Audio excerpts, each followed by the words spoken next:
ரொம்ப டயர்டா இருக்கு. இயற்கையான டேட்ஸ், பாதாம், பிஸ்தா, கேஷு அண்ட் ஹனி கொண்டு தயாரிக்கப்பட்ட லயன் டேட் நட் பைட்ஸ். தமிழக சட்டசபை தேர்தலில் மயிலம் தொகுதியில் போட்டியிட்டு வென்ற அதிமுக முன்னாள் அமைச்சர் சி வி சண்முகம் தன் ராஜ்யசபா எம்பி பதவியை ராஜினாமா செய்தார். இதையடுத்து காலியானதாக அறிவிக்கப்பட்ட அந்த ராஜ்யசபா எம்பி பதவிக்கு ஜூன் 18 இடைத்தேர்தல் நடக்கவுள்ளது. தமிழகத்தில் தவேக அரசுக்கு ஆதரவளித்து கூட்டணியிலும் இடம்பெற்றுள்ள காங்கிரஸ் அந்த ராஜ்யசபா எம்பி பதவியை பெறும் முனைப்பில் உள்ளது. தவேக தரப்பில் இன்னும் எவ்வித உறுதியும் அளிக்கப்படாத நிலையில் ராஜ்யசபா எம்பி பதவியை பிடிப்பதில் தமிழக காங்கிரஸ் கோஷ்டி தலைவர்களுக்குள் கடும் போட்டி நிலவுகிறது.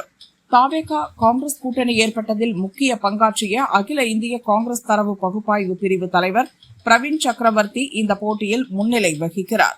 இவர் லோக்சபா எதிர்க்கட்சி தலைவர் ராகுலுக்கும் முதல்வர் விஜய்க்கும் நெருக்கமானவர் என்பதால் ராஜ்யசபா எம்பி சீட் கிடைப்பது உறுதி என அவரது ஆதரவாளர்கள் கூறி வருகின்றனர்.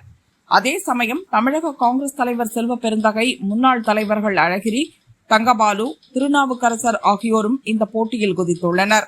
தங்களுக்குரிய டெல்லி மேலிட செல்வாக்கை பயன்படுத்தி எம்பி பதவியை பெறும் முயற்சியை மேற்கொண்டுள்ளனர். அதேபோல் சட்டசபை தேர்தலில் சீட் மறுக்கப்பட்ட விசிக முன்னாள் எம்எல்ஏ ஆளூர் ஷானவாசுக்கு ராஜ்யசபா சீட் வாங்கி தரும் முயற்சியில் கட்சித் தலைவர் திருமாவளவன் ஈடுபட்டுள்ளதாகவும் தகவல் வெளியாகியுள்ளது. அதற்காக அமைச்சர் ஆதவ் அர்ஜுனா மூலம் விஜயிடம் கோரிக்கை வைக்க உள்ளதாகவும் கூறப்படுகிறது. இதற்கிடையே லோக்சபா தேர்தலை சந்திப்பதற்கு முன்பாகவே ராஜ்யசபாவுக்குள் செல்லும் அரிய வாய்ப்பை தவறவிடக் கூடாது என தவேக நிர்வாகிகள் கட்சி தலைமையிடம் கருத்து தெரிவித்துள்ளனர். தமிழகத்தில் ஆட்சி அமைத்த அடுத்த மாதமே டெல்லி செல்லும் வாய்ப்பை இழக்க தவேக தயாராக இல்லை எனவும் கூறப்படுகிறது. முதல்வர் விஜயின் தனிப்பட்ட ஆலோசகரும் ஜோதிடருமான ரிக்கி ரத்தன் பண்டிட்டுக்கு ராஜ்யசபா சீட் வழங்கப்படலாம் எனவும் பேச்சு எழுந்துள்ளது.